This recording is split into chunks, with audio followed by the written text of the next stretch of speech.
المنتاليتي قال.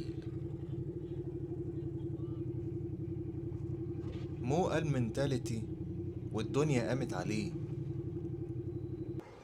مغرور، شايف نفسه، بيتكلم من فوق. بس الحقيقة المنتاليتي مش عنطزة، دي وعي.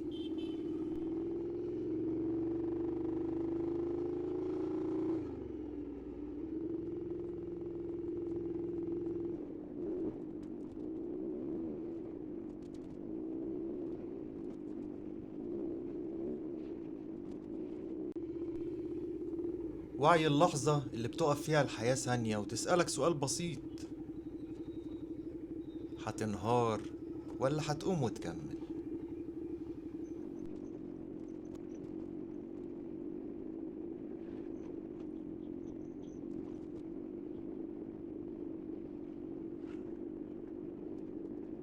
في الكرة لما تضيع منك الدنيا بتسكت لحظة، يا تبص للأرض يا ترفع راسك وتجري وراها.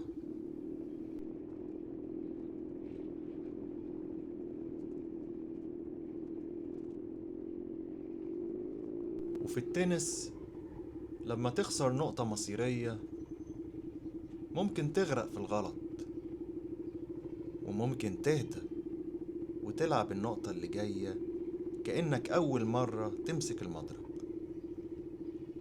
هو ده المعنى الحقيقي للمنتاليتي، مش موهبة بس، مش حظ ولا حتى ثقة، دي سيطرة. السيطرة على نفسك لما كل حاجة حواليك تقول انت انتهيت. الحياة ماشية بنفس القانون، تقع، تنكسر، تتكسف، يمكن حتى تسيب حلمك.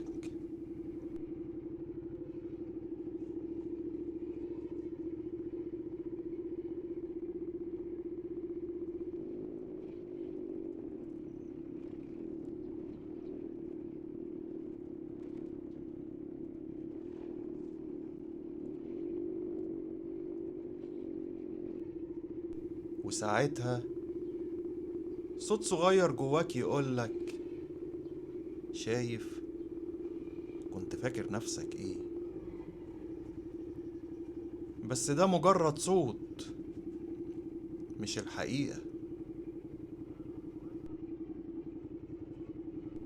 الحقيقة انك تقدر تختار، تصدق الصوت ده او تسكته.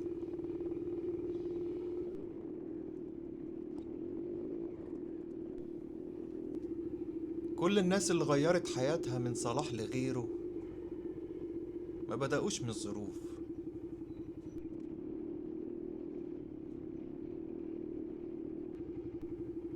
بدأوا من دماغهم. بدل ما يحاربوا العالم حاربوا أفكارهم. المنتاليتي مش معناها انك ما تخافش، معناها انك تتحرك وانت خايف.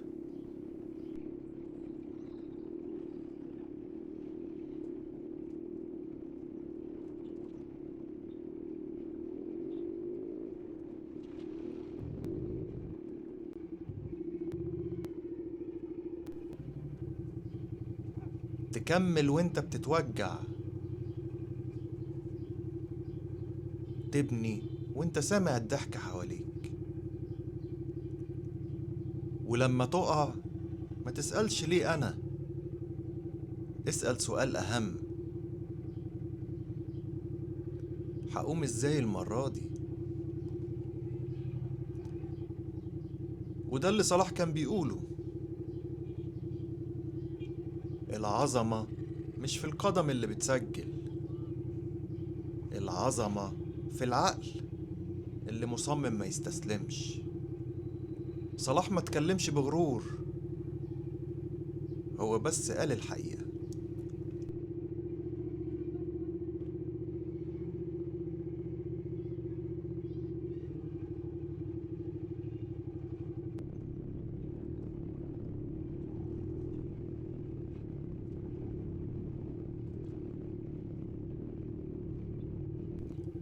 بس الحقيقة دايما بتخوف الناس اللي قرروا يفضلوا زي ما هم.